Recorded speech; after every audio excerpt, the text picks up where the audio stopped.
We'll be looking at the S&P in two different bullish counts to the upside today, and the first one that we've been viewing is this one here, where it's a very ambitious count to the upside as wave 1 and 2, and then looking at this here as 1, 2, 3, 4, 5 for 1 and 2 here going into the third wave, and then 1 and 2 and 1 and 2, and also 1 and 2, and we talked about it yesterday and over the last few days really, is that if this count is correct, then we need to see this market pick up speed here.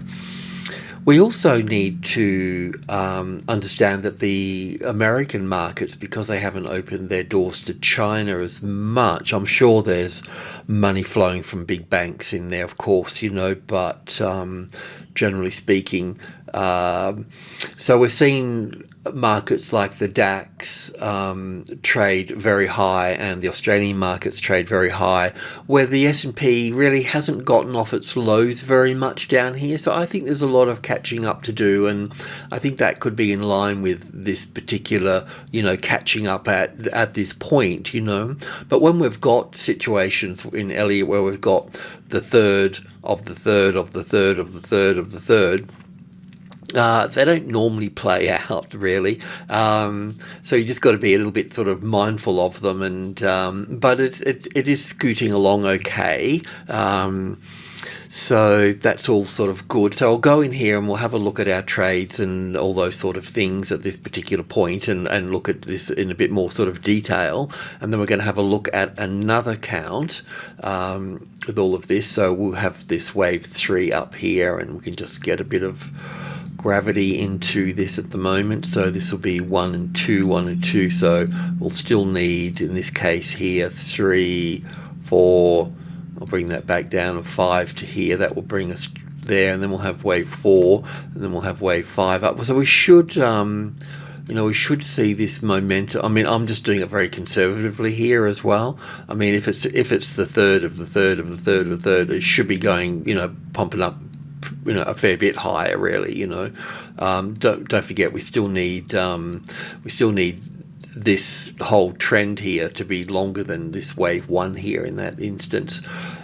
So let's just go in here. I'll just go to 5k tick first. So I'd been harping on about the nice support that we had here, and we had resistance here. This was the battle, and then this is the retest, and then we needed to be long in all of this here and that sort of stuff, and that's all good. And I'm just going to go to the 100 tick at this particular point in time and just bring in some more data here. So we'd been looking at just enough to catch in this wave 2, 1 and 2 and 1 and 2, and then we counted down here yesterday to get our ABC, and then we started counting up here. We talked about being long in here. You'll need to keep your stop over here for that. We can certainly bring that over here a bit more now. I'll focus on that in a minute. So we had wave 2, then 1 and 2. We'll talk about wave 2 yesterday. Maybe you got triggered in here on the, you know, on the retest here on this. Hopefully, you know, the Fed things is always a bit gnarly and spiky, and even as a wave 2 here, it hasn't really given the best sort of count, and there'd probably be a case to put this over here, but I just don't see nice 5 waves here, so I'll put that back, but it's probably arguable at that point. And then we've got this move here, so I might just borrow some of these here just to have a bit of a look inside this, and I won't get it perfect because it'll take a little bit more time, but we can get, one of the things that we can normally do is take the high here and then take the low, just roughly there, this low here, and then take this and put it on top of underneath this one here, and that will give us our projection for the third wave up here. So we could just start, you know, and then we'll need to do the adjustments and so on, 4 and then 5 up here somewhere for that. Of course it could extend, it could extend out further, you know, up to this particular one as well. Basically, as always, anything can happen, you know. I always just better counting the waves the best you can, you know. But anyway, it just sort of does something at that point. So it looks all like an impulse wave to that point. I don't want to go wave 3 there, so we'll have to go wave 1 here and 2 here. And this is going to be further up here. It's going to be up there somewhere, I guess. It would make sense to have a nice dance around the second minor level there at that point. And that would bring us up into wave 3. And then we'll get that dance across here for wave 4.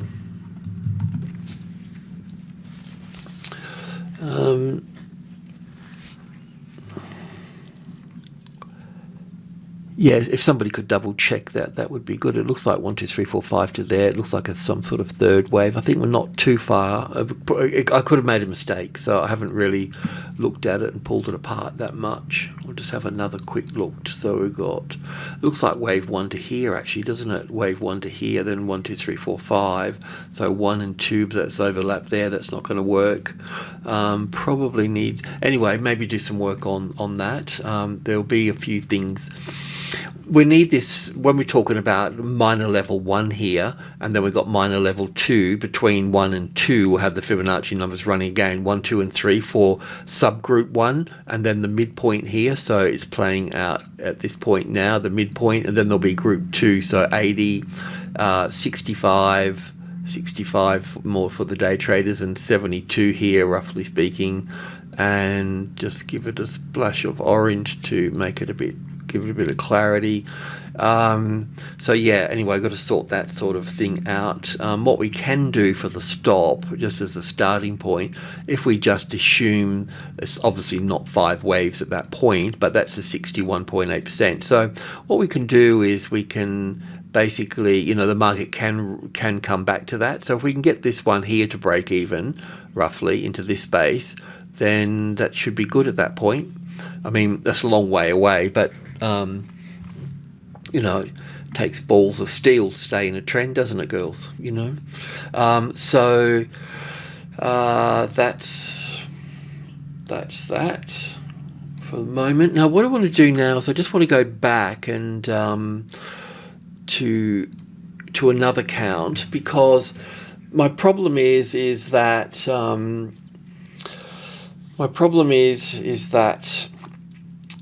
many of the markets around the world, and I've been using the DAX as an example, so I think I might just do that, but I don't want to go to this one. I just want to go to the daily chart.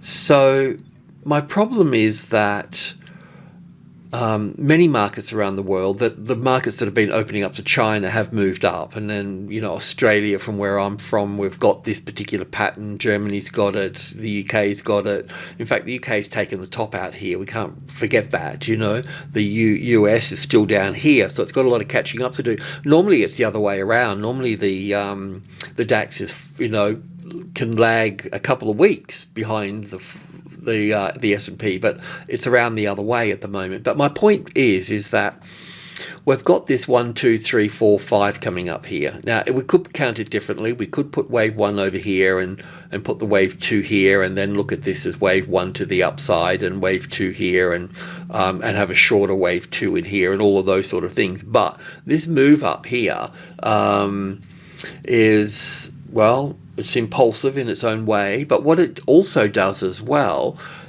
I just want to bring in the US dollar now, because with the US dollar, we're getting, I don't have 5 waves down here just yet, but I could possibly, you know, look at this in a particular another way. I mean, I've got this as 1 and 2 here, and then 3, 4, 5 here.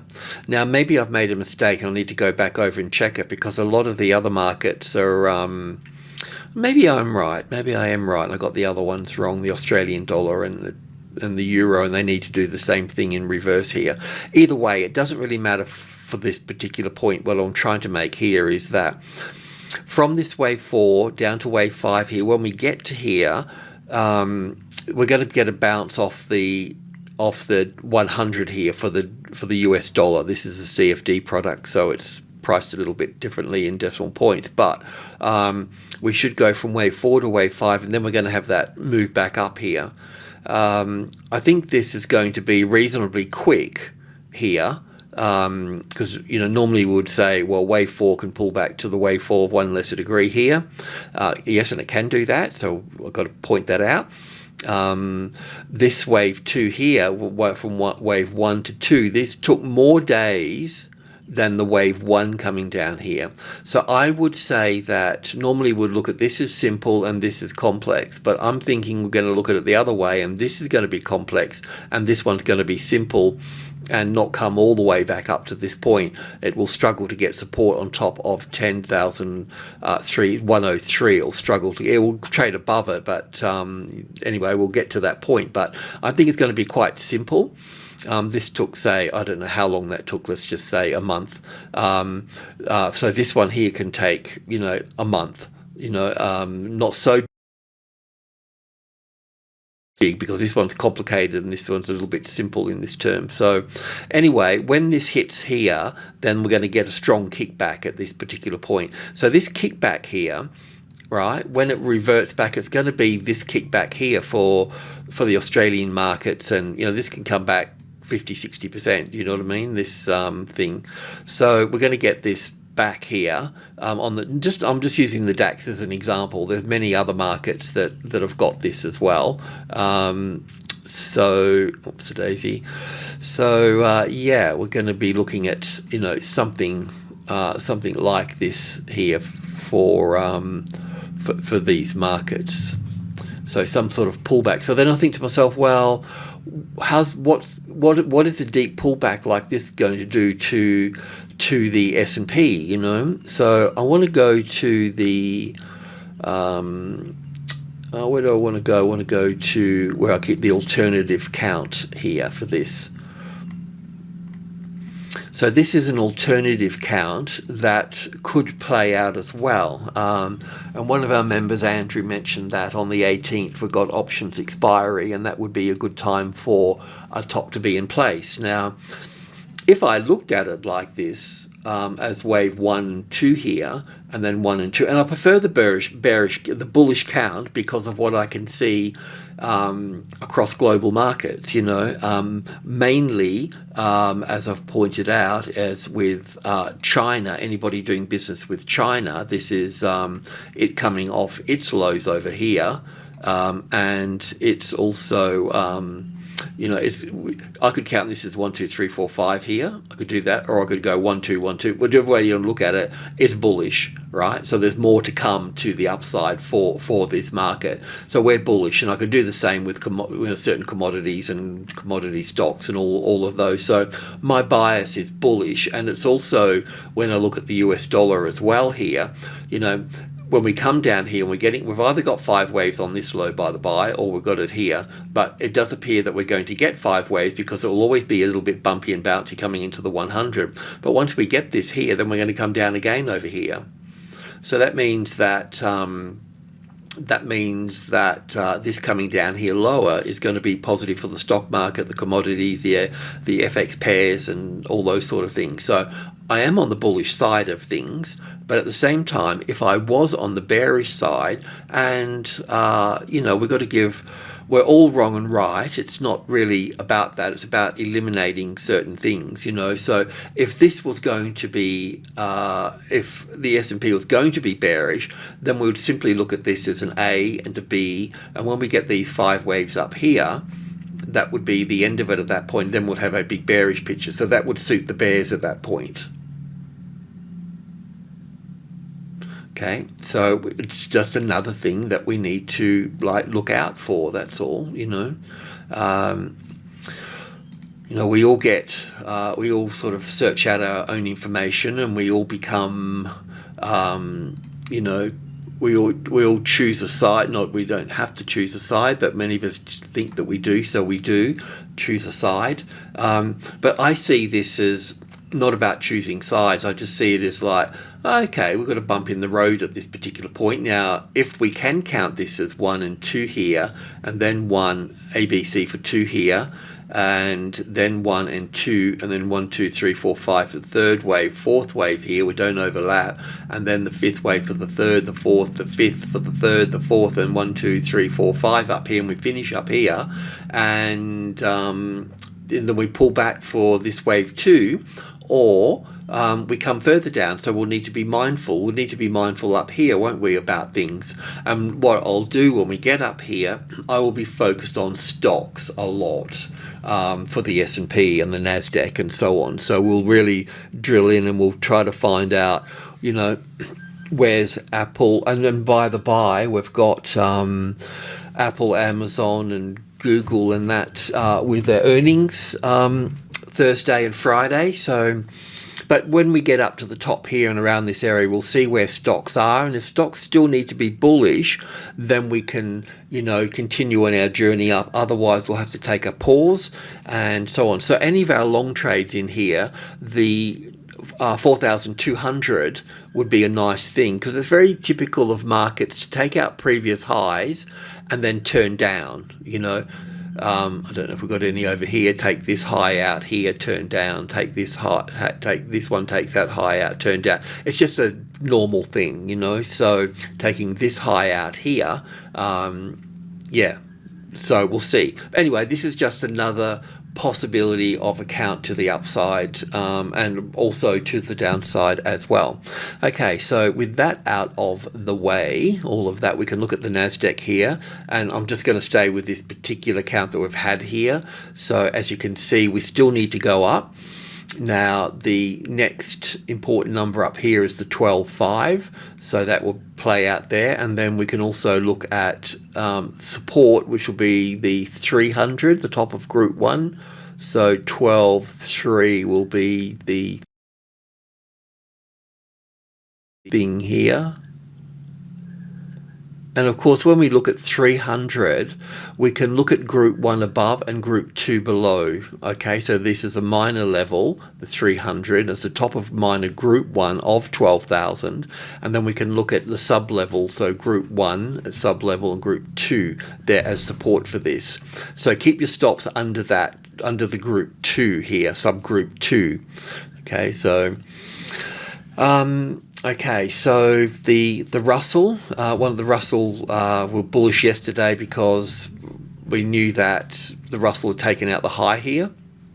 So it left us in that bullish case, and we've got the 2K as the point there for this. Look for a 38.2% retracement level in here, so they can whoopsie-daisy, come back into this space. It's not going to finish up there on 3 waves, by the way. It could come back 61.8%. If it does that, then this would be 1 and 2 and 1 and 2 back here, you know.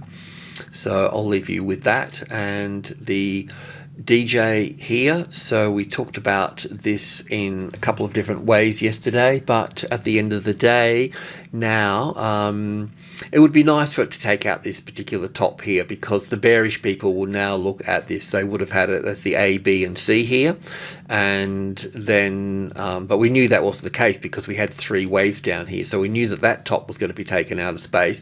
But now they'll just rearrange things, and they'll put this here as the A wave here, the B wave here, and something up here. They'll put this over here. I'll do something here. They'll put the B wave over here, I imagine. Look at this as an A, B, C here, and then they'll put the C wave here, and then they'll tell you about this top here.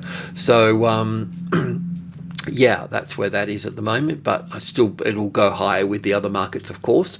But yeah, we'll come back and it's testing this here now. So yeah, anyway, that's that. So just keep the stop out of the way, and we should be pushing higher. Okay, so I'll leave it at that. I think I've covered everything I need to cover.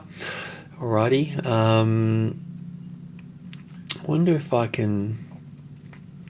That's okay, a bit messy. Alright, I'll leave it at that. Enough waffling. Cheers.